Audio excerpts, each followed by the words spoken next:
Yeah? EVE Vegas, are you guys ready? Are you pumped? I'm pumped. Whoo! I'm here once more. Well, welcome to EVE Vegas. I am so happy to see you all. And I'm super pumped to be back.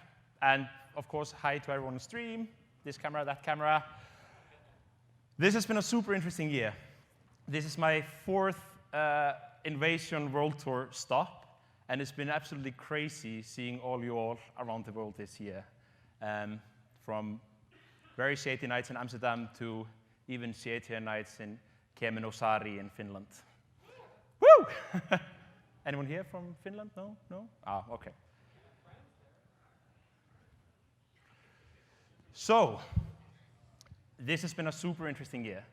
We've actually been quite open about the whole new player situation this year and how we've done a wonderful job killing new players before you guys get to kill new players in New Eden.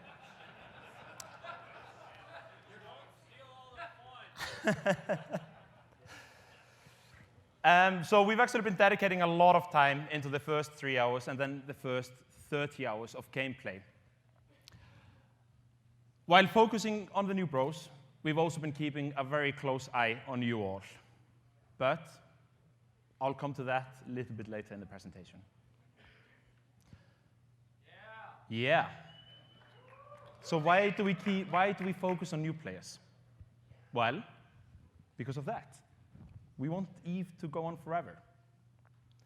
And to set EVE up for the third decade, we have to make sure that we have a good flow of new people into your guys' ranks.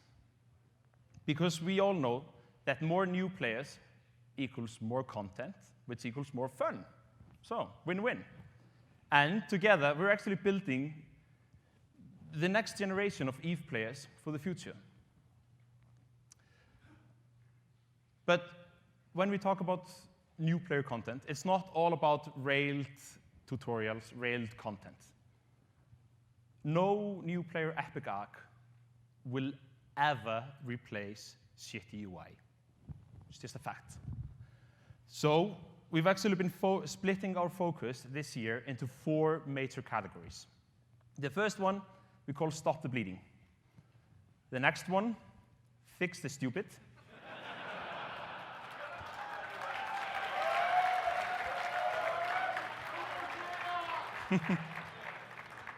Then, of course, we need to engage them and teach them stuff. I mean, and then we want to incentivize return because, you know, we don't want you to leave forever if someone shoots you in the face. We want you to come back. So, on Stop the Bleeding, this is all about the first 30 minutes. And just like really stupid, odd, silly things that you run into in your first 30 minutes. And these are of like super variant scale. Everywhere from like, we've changed how we visually represent the tutorial in the agency to tiny stupid things. Like the first time we tell you to kill a ship, we tell you to kill a Seeker, but the overview says Circadian Seeker. And because the standard overview is like small, it just says Cirque. So people fall off the bandwagon and never return. Stupid stuff. Fixed it. People are killing Seekers and they're happy.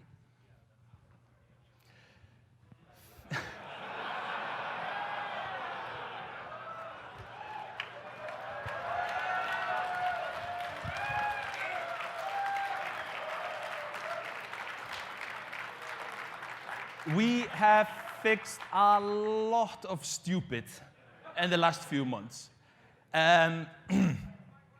What's actually hilarious is that a lot of the stupid up here, this is like stuff that we've gotten used to. It's like there's so much survivor bias in us. We're like, oh yeah, it's fine, you know, it's like little quirky, you have to do like 18 clicks, but it's great. It's a great game. Just do those 18 clicks and it's amazing. Yeah, but we've been doing user testing. And you know, if this EVE thing doesn't work out, maybe we can start to live stream user testing because they're painful. They're like awful to watch. And there are a lot of opportunities here. Some are huge, and some are like really easy to fix. So we've been doing that. I have a couple of examples of stuff that we've been doing. Here's the first one. This is the info panel.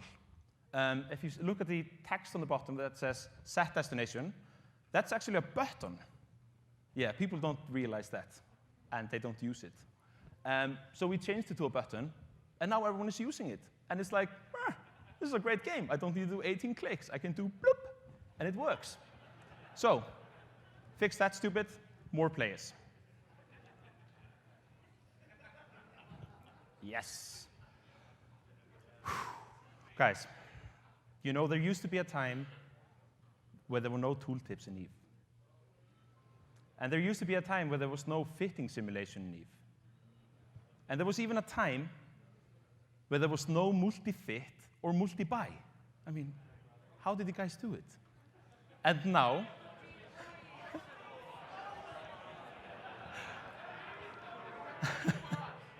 now, I can proudly say that there used to be a time where there was no fitting warning. I have no idea how you played this game or how I played this game before that little icon saved my ass. Yes. Amazing.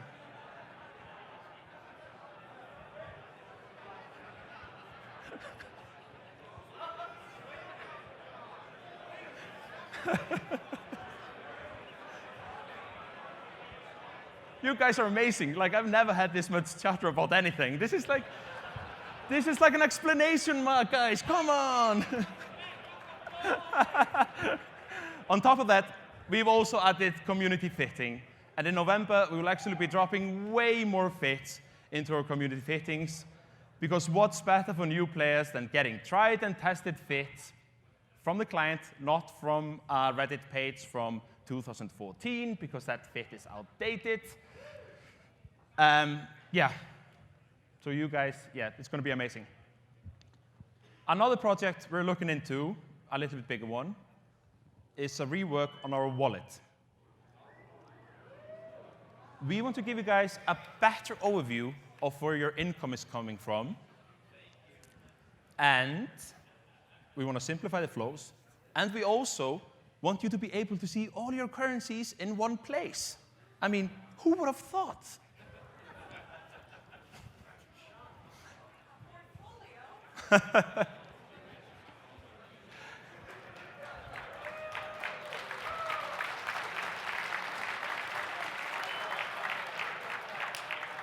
So,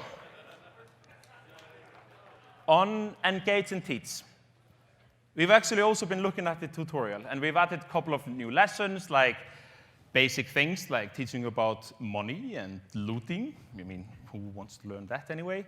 But we'll be diving deeper into the tutorial going forward, and probably like towards the end of the year, beginning of next year. Career agents are one of the most popular content after people finish the tutorial. And in a way, it's almost become like an essential thing to get your bearings in EVE. It hasn't seen a lot of love in many years, and there's a lot of opportunity for improvement. And right now, we're actually diving quite deep into kind of reading through everything again, playing everything, and making sure it's going to be way better and actually teach you some way better things that will hopefully get you further into your EVE career. Aura also plays a huge part in your first experiences in EVE. And it actually plays a huge part going forward as well. Aura has actually gone through few system updates in the past. And we want to do a new one. We felt we really want to bring her to the 23,000th decade. And I have a little sneak peek on the new system update. We want to make Aura more integrated into the game and into your experience. We want to give her more feel and want to make her feel more alive and more reactive to the surroundings. And even make her more reactive to things that happen to you and your ship. Hey, she's AI.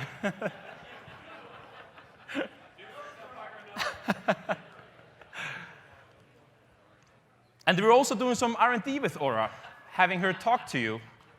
Here she's learning from CCP Loki, her vocal codes.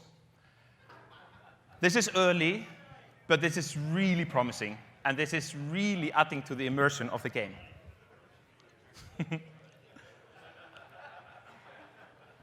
And here are some super early visual concepts of how this might look in-game. There are so many amazing things going on in art, so please make sure not to miss the art presentation with CCP Myrkur and CCP Blue Screen on Sunday. All right, enough pretty things. In the tutorial, we've also been rethinking how we give out rewards. There used to be a lot of random bounties being paid out and completely out of context skill books. We've changed that. Now you just click a button, claim reward, continue play. This year, we've also been doing a lot of experiments when it comes to bonus skill point weekends, skilling spree, contextual offers for new players, and more. We've seen it in the numbers that these have huge impact on retention for new players. And later this year, we are introducing a daily login incentive system specifically focused on new players during their first days in EVE and getting them to return. But don't worry, guys. We know that you guys love this thing, so we're actually working on an evergreen program as well that we will ship after we do the new player one.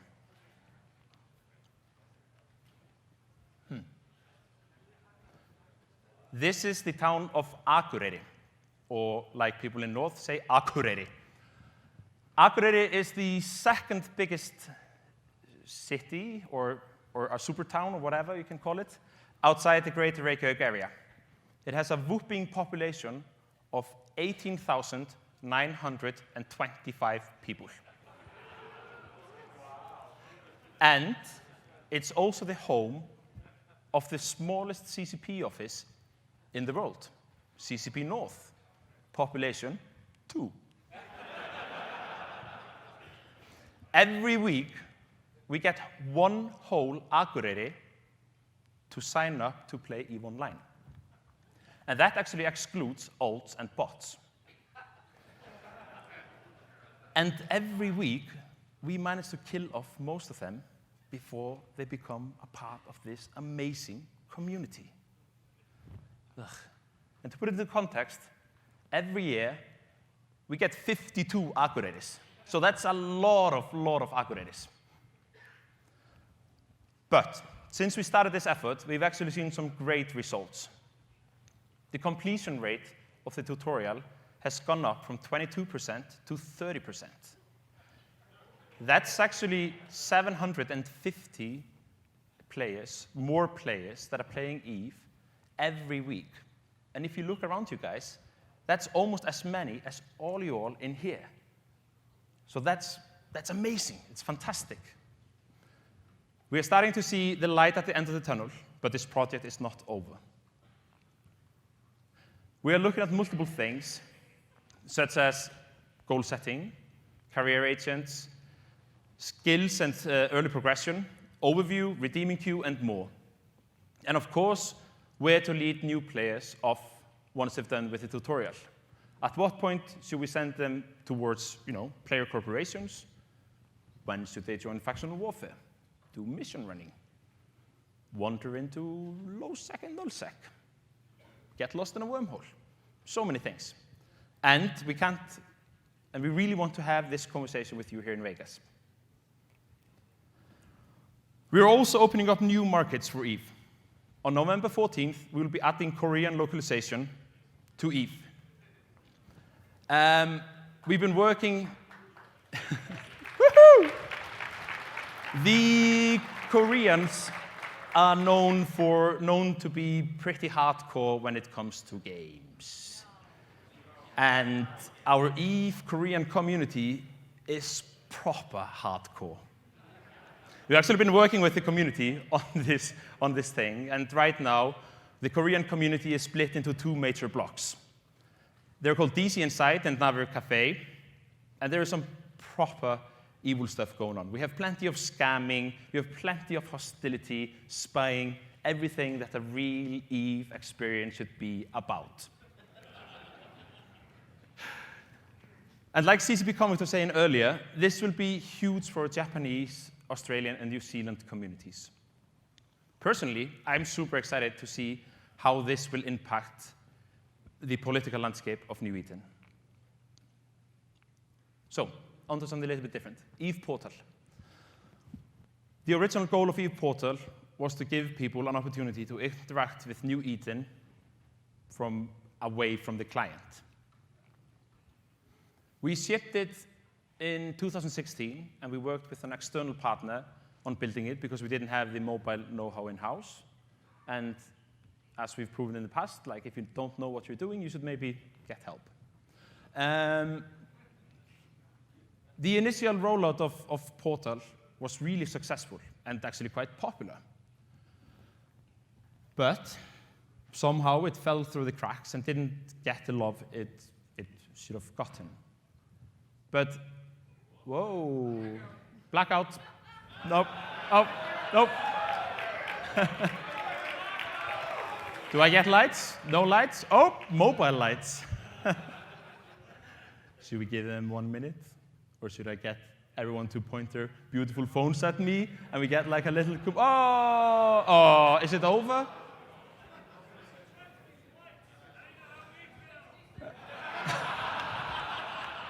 Anyone has a sign? No? No? It's okay, the lights are coming back. Should I continue? All right, I'll continue, no problem. Sorry, stream. Yeah. Since we rolled out Portal, we've actually been building mobile knowledge in-house. And earlier this year, we decided to pull the development of Portal into CCP and do it ourselves. Actually, a fun fact, the new Portal is actually built on a stripped-down version of Unreal 4. This actually allows us to do really crazy things going forward. So pretty excited about that. The first goal of Portal was to reach feature parity and then harden it. And since we released it a couple of months ago, we've actually added a 32-bit client to the Android build. So you can actually have way better reach to our Android community. But now, it's time to start to expand it. The first project we're looking at is introducing the wallet into Portal. And we're doing this work alongside the wallet work we're doing in EVE. Both wallets have very similar design language, even if the use and functionalities are different. But this has actually been a great teaching tool to kind of force us in thinking in this kind of multidimensional reality. The wallet will then unlock the next thing I want to show you. We are also working on allowing people to trade Plex in Jira from Portal. And you don't have to be in Jira to trade that Plex. This is going to be pretty huge. Well, Jira is kind of a pseudo global Plex market today, since you can inject Plex from afar into your wallet. But this is the first time we'll see a global market in EVE. Who knows what will follow? And yes, if you're wondering, we will add some convenience tax for all you market botters to feel pain. We're aiming to ship the wallet in early December and the Jira Plex market after that. This is just the start of EVE Portal. And we aim to deliver way more features to you going forward at a much healthier cadence than before. Thank you for that. While focusing on our new players, we've also been keeping a close eye on you all, the EVE core. You are the backbone of the game, the community, and it's incredibly important to keep a steady flow of new blood into your ranks. We can teach the basics, but you guys make people core. As a company, we used to talk about core as our fundamental technology. But if we learned anything throughout the years, is that it's people like you guys, that are the core of EVE Online. There's been a level of stagnation going on in the veteran community. And over this year, we've been testing the waters by shocking the system and mapping out the playground. On top of conversations with players and CSM discussions, we've also been running a lot of surveys this year. And it's obvious what you guys are worried about. We see a lot of things that have been in the conversation, like botting and lack of new players. But we also see things we haven't publicly talked about that much, like wealth inequality.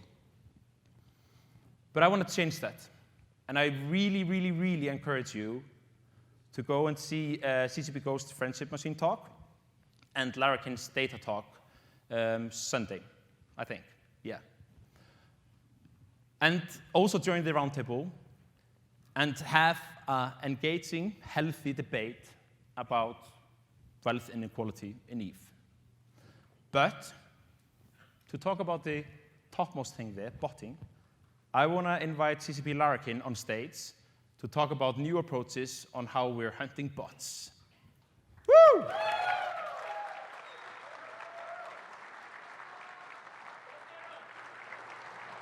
Hello, EVE Vegas. So, a little earlier this year, CCP actually formed a brand new team, Team Law and Order. And I can't actually tell you the members of this team. We need to keep their identity for security reasons, secret for security reasons, but I can tell you it's a mix of security professionals, software engineers, and senior experts in this area. And this Team Law and Order is specifically focused on combating all forms of cheating and fraud. So that's things like botting, obviously, input broadcasting, credit card fraud, account protection, and stuff like that. So this year, these guys have been really active. And in fact, they have banned quite a lot.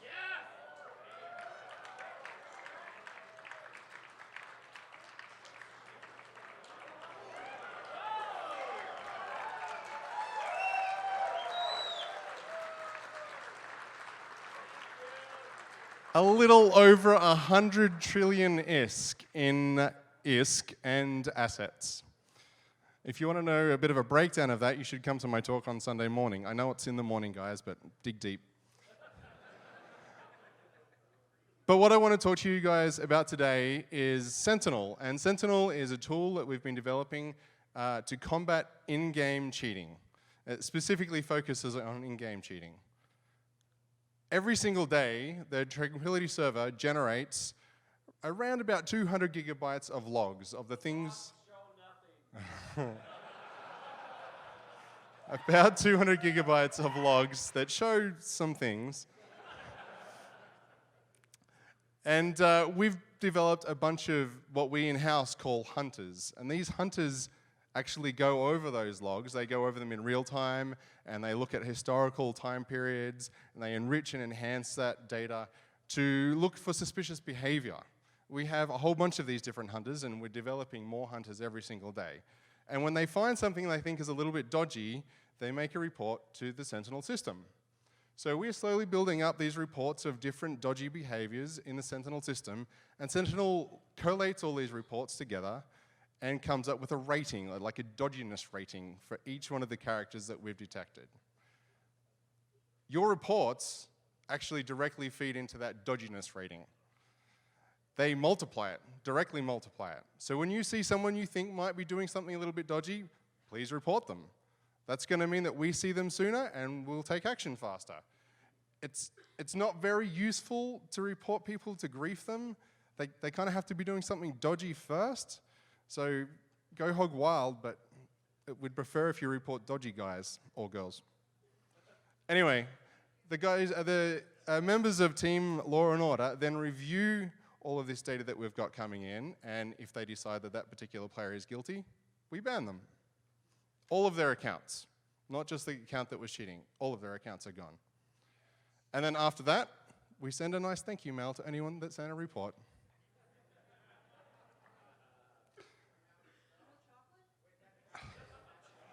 Maybe in the future.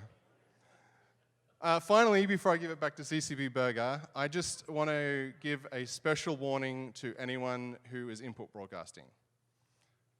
You are cheating, and we are coming for you.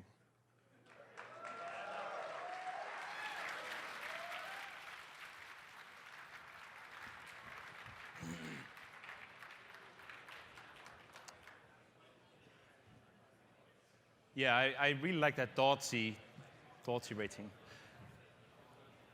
So, part of our learnings diving into the early retention this year has been about moving from kind of a fixed mindset to a growth mindset when it comes to development. In the past, we've done a lot of the same. And if the same doesn't work, we do some more of the same. And to a point, this has also been true when it comes to the latter half of the game. And this is one of the reasons the game reached stagnation, which triggered the chaos era. The chaos era is extremely interesting to follow and study. EVE is an ever-moving train. There are no silver bullets, and it never stops. Chaos era has brought a lot of healthy discussion and debate about EVE Online, and actually a very needed debate about EVE Online. But most importantly, this allowed us to more clearly define the playground development has when designing the EVE for the future. Here you can see this year of ISK faucets in-game, or in New Eden. The blue is players, and the red is suspected cheaters. And you can see a pretty dramatic drop in red after the blackout. We also know and understand that this has come at a cost. We saw less activity or less players in nullsec, but interestingly, PvP figures did not change. Now we're taking these learnings and shaping how we continue to add challenges to you while maintaining excitement and opportunities for fun. We're also taking these learnings to reshape how we work and how we deliver content to you guys. In the past, our releases have been pretty sporadic. I mean, they've been on a cadence, but some releases have been big, others small. Some of the times, things don't really make sense that are coming out together, and I want to change that.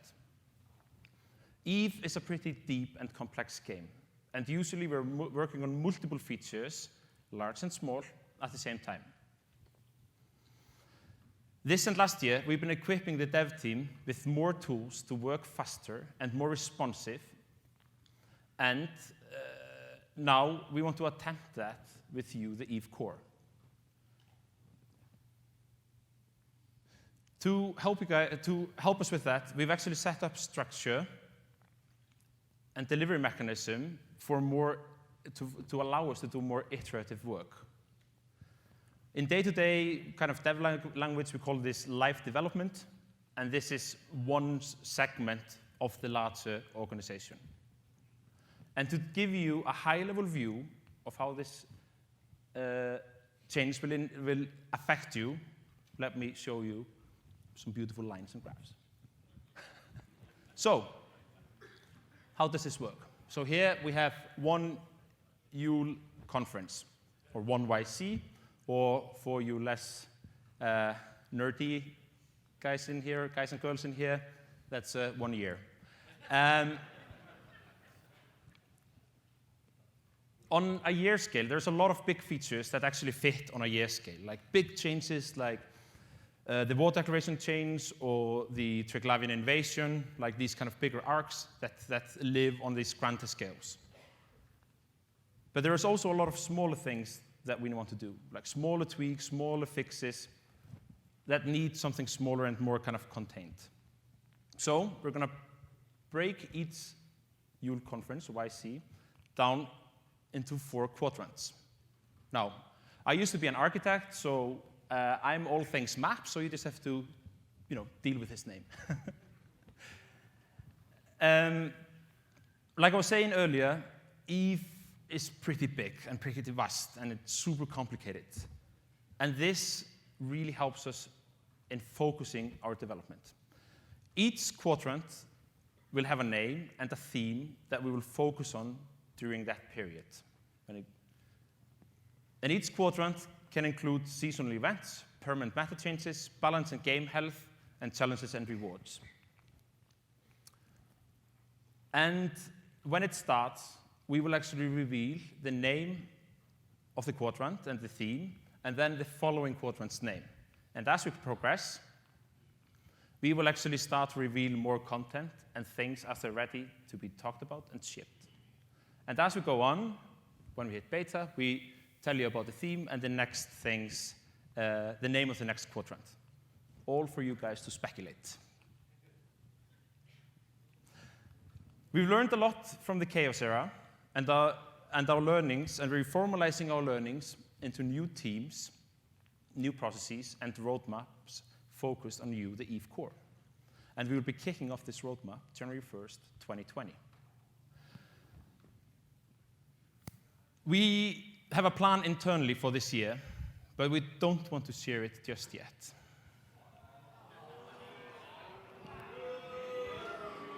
But our marketing didn't know that I put this slide in. But the first quadrant is going to be called Fight or Flight, and it's going to be all about explosive rewards, challenges, and changes. It's kicking off January 1st, but that doesn't mean that we're not doing anything until then. And here to tell you a little bit more about the time until then and a little bit after the New Year's, please allow me to welcome CCP Rise to the stage.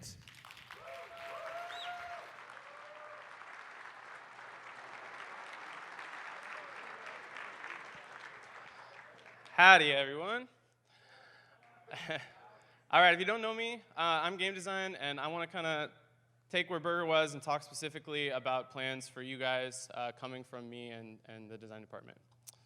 So they changed the clicker between rehearsal.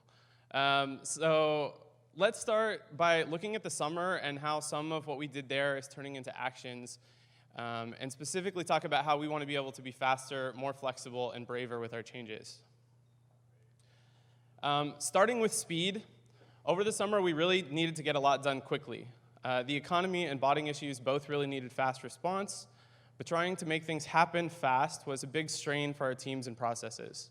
So we want to improve that and set up a structure that allows us to move fast for chaos era style changes or information we get. Along with shortening the time it takes to get from decision to implementation, we also learned there's huge value in being able to shift focus really fast. Usually, our teams are set up in a track for several months at a time, focusing on one topic, which is important because it allows us to do deep work and research in whatever that area is. But lately, because we've invested so much in data gathering and analytics, we're starting to see insights at a much faster pace. For instance, this summer, we had information from our economic council, our botting task force and security team, and a lot of information through the world tour, talking to you guys and talking to the CSM. And so we wanted to be able to shift from topic to topic more easily without derailing teams that already had big projects in motion. And then probably most importantly of all, we learned that we gained so much by being braver and taking bigger risks. Most of the stuff that happened this summer wouldn't have happened like this before. Everything from the Sino change to blackout to the drifter attacks. They've all given us invaluable information to move forward with, even though they were kind of nuts. And kind of on top of all the things we gained internally from doing them, we saw huge hunger and excitement for radical changes from you guys. So we want to lean into that and do it more going forward. So part of the way that we're wrapping all this together and acting on it is Team Talos, which is,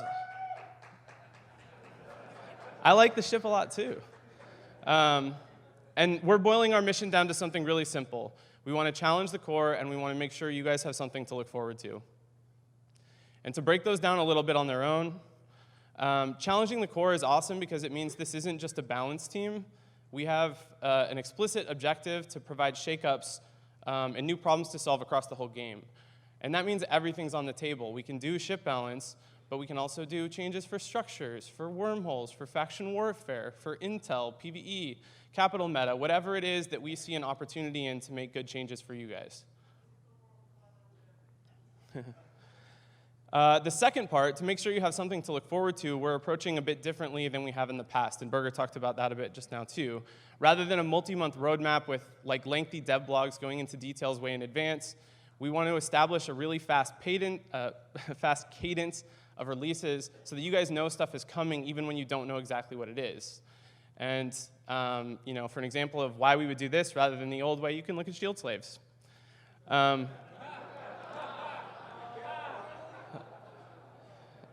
But doing this doesn't mean you won't see major system changes or content updates. They will still come, but in between, we want Talos releases filling in. And we don't know what that perfect cadence is, but we're going to be shooting for every 2 weeks until the end of this year, and then we're going to check in and see how that feels for you guys and feels for us and make adjustments. You saw our first Team Talos release 2 weeks ago with the Warp Drive Active update, where we increased warp speeds for cruisers, battlecruisers, and battleships.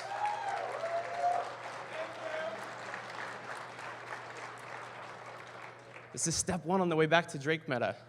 We're gonna do it. Yeah. So that was the first one. That was 2 weeks ago.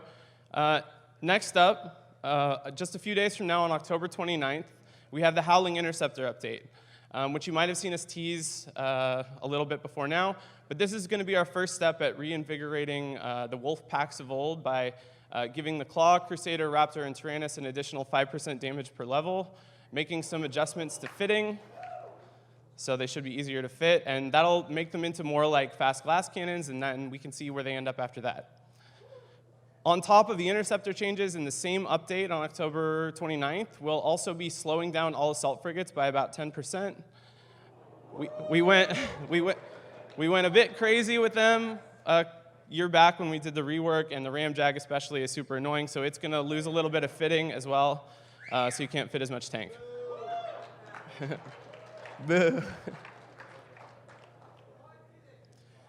Now, at the same time, we have Halloween going on, and you may have heard about a trick-or-treat event, and this is not going to be your typical holiday event. Instead, for 7 days between October 29th and November 5th, any destroyed player ship will drop 100% of its fittings and cargo.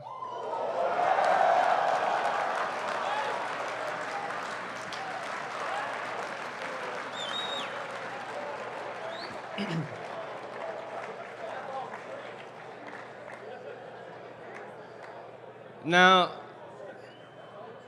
this is definitely going to mean some extra treats for the right ghouls and goblins out there. But it also means New Eden's going to be especially spooky, so keep your haulers safe. That's right. Oh, and one note on this, it also applies to structures if they would have dropped loot anyway. So you folks in wormholes, if you take something down, you might come home with a particularly good haul.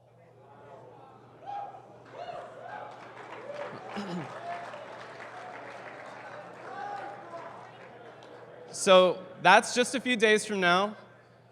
2 weeks after that, in the middle of November, we have an update with the funniest name that's ever been made.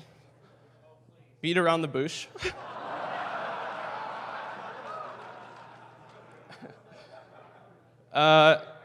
This one is pretty big. It's going to be a meta shakeup in a few different areas.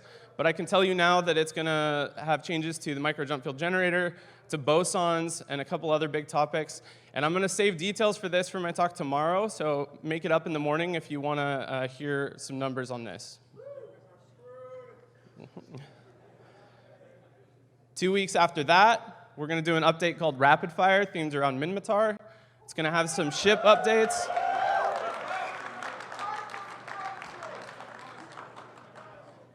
This one we're going to keep super vague for now, but I can tell you it's got a few ship changes, and one particular weapon system is going to improve a little bit.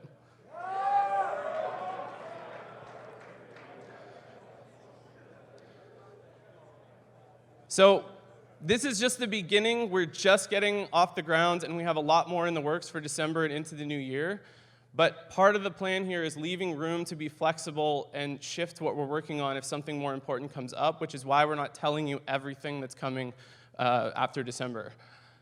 I'm sure you can imagine lots of areas you want changes in, and so can we.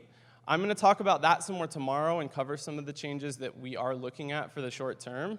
But for now, I thought it'd be fun just to leave you with a slideshow of areas that we want to make changes to or topics that we want to change.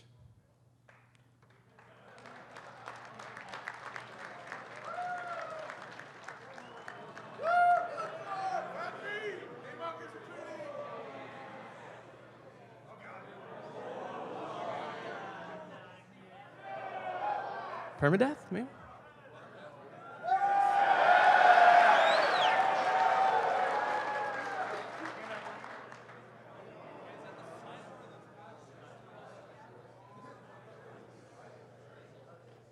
Oh, don't worry about that one too much.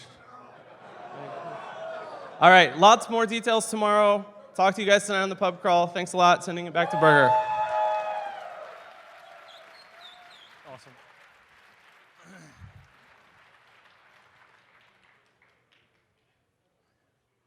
Yeah, pretty crazy. It's going to be a fantastic talk. Make sure to not miss Larkin's talk tomorrow morning. No, Rice's talk tomorrow morning, sorry. Oh, wow. I know it's going to be hard after the pub crawl, but, you know, yes, we can. Also, CCP Wonderboy and CCP Paradox will be talking. They will have the EVE Variety Hour following CCP Rice talk, so don't miss that. So, like Portal, Warp Active, and the Interceptor update you just saw, we will continue to reveal new content as they're ready to be talked about and shipped. We'll also be focusing more on limited time events and changes, such as the upcoming Halloween event. They're actually a great way to test out theories we've been debating for years. We will push further, giving deeper meaning to things that we're delivering to you to ensure the biggest impact. Because we want to make the whole become larger than the sum of its parts. Now that we have the core roadmap, our greater plan will still continue to include things like improving current features, adding new features, extending our content, engine optimization, and R&D projects. One of those things we've been working on this year is the 64-bit client. This has given us some boost to client performance, which is fantastic. And thanks to you all, we've actually managed to go through this process way quicker than we planned. Today, we have around 95% of all EVE sessions run in a 64-bit client. And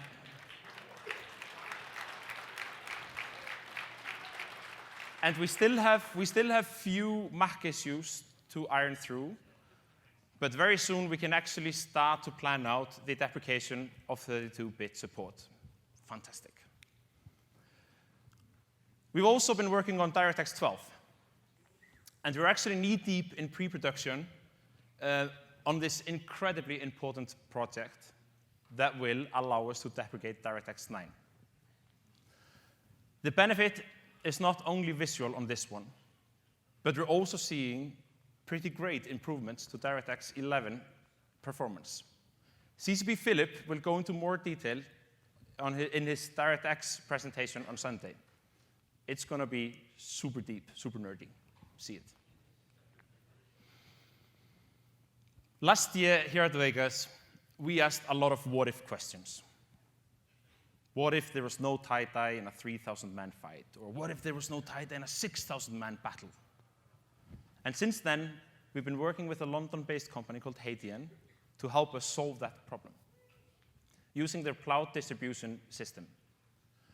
Throughout the year, we've been running a number of tests And with each test, we've managed to push the boundaries of what's possible. And on November 23rd, we'll be doing the next push. We've teamed up with Microsoft Azure and PlayFab and Steam to make sure that this experience will be as good as it possibly can. You can sign up through Steam if you search for EVE the Wars Tech Demo. We've also been investing a lot in our internal tools and our content tools. One of the really big and important projects we're working on is moving all data from BSD, or bulk static data, to FST, or file static data. That's actually the processing bulk data. You're processing the bulk static data. This is pretty huge for us, because this will allow us to deliver more content faster, more reliable, and with less interdependencies over development. So more good. This is a pretty deep investment into our tools, and in the beginning, you guys won't see kind of too great of changes, except that I'm gonna kill this window.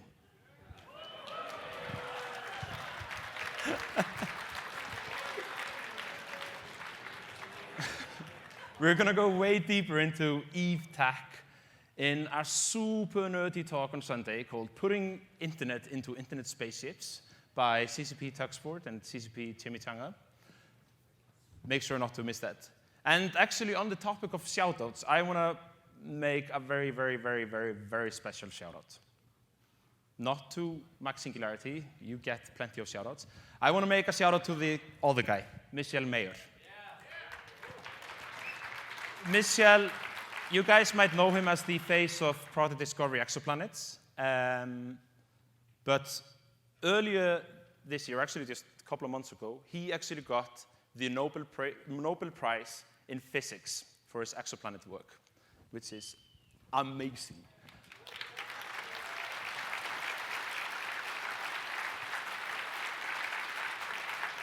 And you know, even if he found the first exoplanet and yada, yada, yada, we all in here know deep inside it's because of the work we've been doing in Product Discovery. So congrats on a Nobel Prize, EVE players. Woo!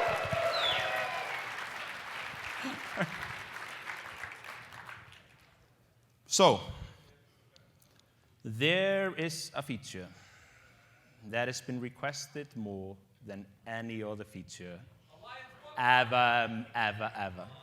It's been requested via multiple creative ways, such as vodka. I guess you guys know us quite well. And postcards. A lot of postcards. A lot of postcards. And apparently it has something to do with EVE Vegas last year. We even got like postcards from Iceland. No one in Iceland sends postcards. What's going on, guys? We believe in you. We actually thought Alliance Bookmarks was a fantastic idea, a great idea, but we decided to make it one step better. Bookmarks are now free to be exchanged and controlled via access control lists, or ACLs. And my personal favorite, you will be able to put expiry on bookmarks. So all you wormholers, I want to hear proper shouting. Wormholers, come on!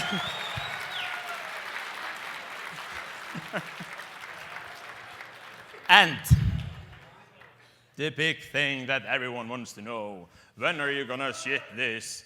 When are you going to promise this? We are aiming to ship these new bookmarks at end of November.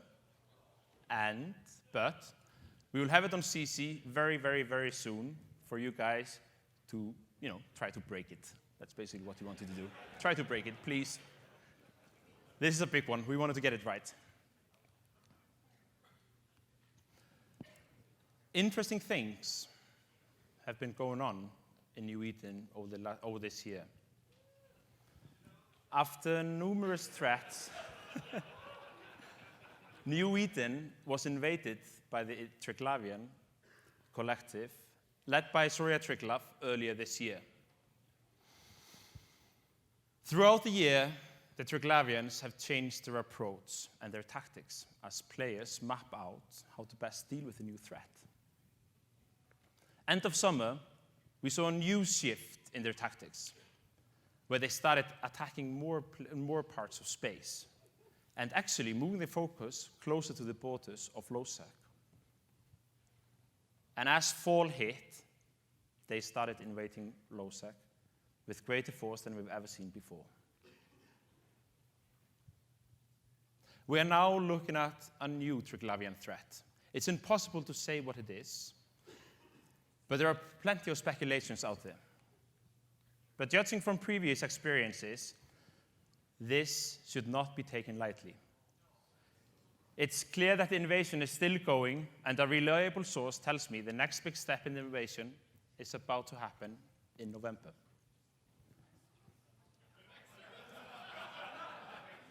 The Triglavians have been hard at work building a new war machine that you will have to face. Sirnitra, a Triglavian dreadnought.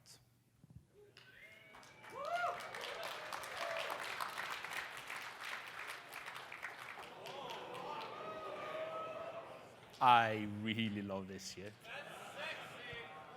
I've actually been watching this short leaked video on repeat, so I'm going to actually force you guys to watch it with me a few more times. I love this. Here it is, actually in Siege mode. About to eat some faces, I guess. And we're actually releasing the blueprints for the ship as well for you guys to fly. At the same time as we drop EVE Invasion Chapter 2 in end of November. This will be the first Triglavian capital, and it follows the trend of all the Triglavian ships. Fun and massively OP.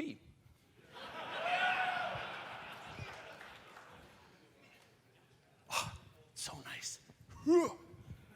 Let's see Sinitra dance.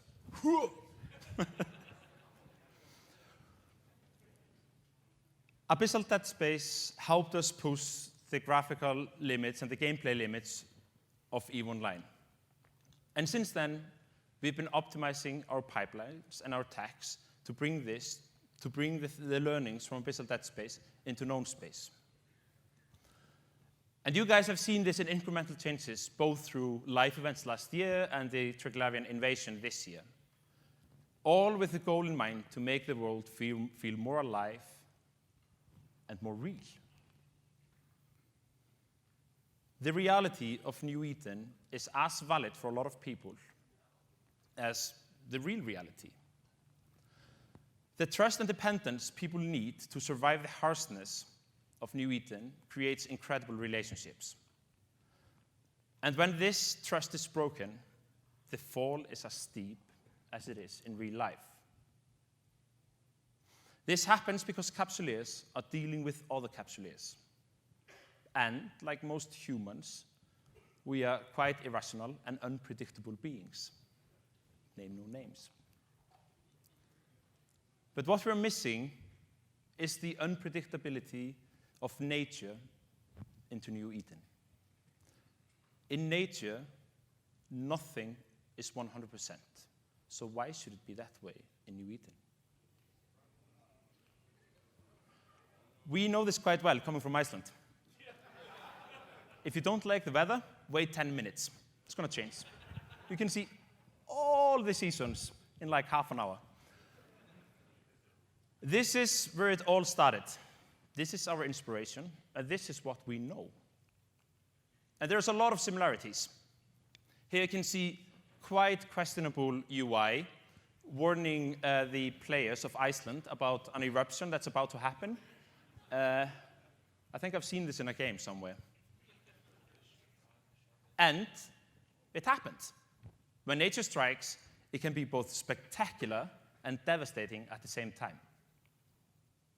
And you can see a lot of similarities in EVE, because we're both bred from the harshness of Icelandic nature.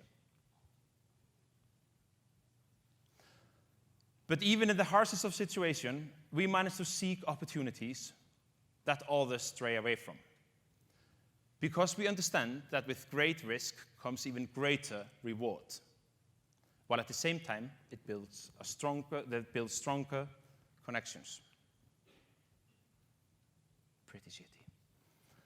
Survivor instinct is integrated into us humans, and I believe that you, EVE players, are definitely towards the top of that pyramid, because EVE Online, at its core, is based on the Icelandic PvE.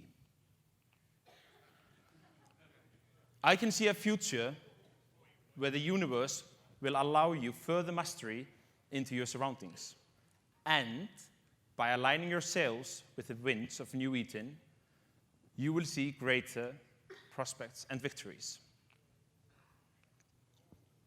It's an unpredictable world with challenges most will stray away from. But you will lean in and attack it head first. Your mastery and your understanding of the complex fabrics of space will not be matched by any passerbyers, leading you to greater prospects and control. So, we've gone over a lot today. We're getting more new players into the game, and they're sticking away for longer. We've learned a lot from the Chaos era, and we're using that learnings to formalize new teams, new processes, and a new roadmap focused on you, the EVE core. We've pulled the development of EVE Portal in-house, and we're very actively working on it. And the innovation is live and well, challenging capsuleers both in high and low sec, and we have big dreams for the future. And we're doing it all for you. You are the EVE core, and to celebrate you and the world tour, we've put together a video. Hope you have the best Vegas. Let's do this.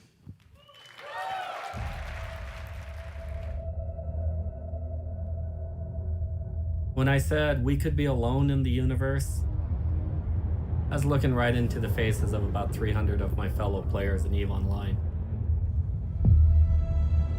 And they knew instantly what I was trying to say.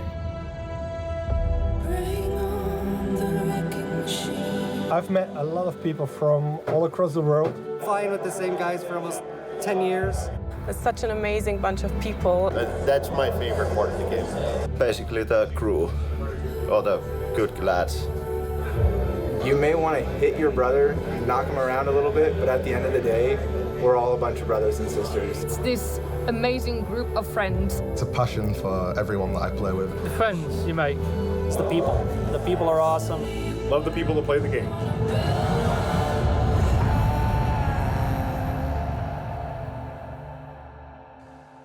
And of course some PvP fights. Burn them, guys. Burn them, burn them, burn them. He's gonna be shield tank. He's gonna go down real quick here. All focus on Dominic right away.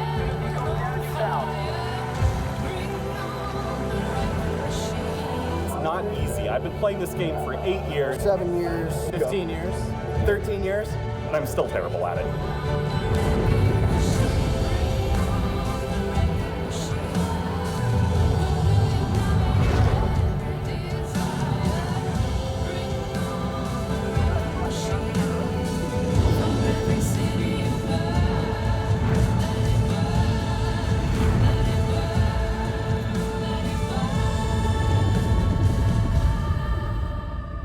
No, we're not alone. It's the best community in the gaming world. For every city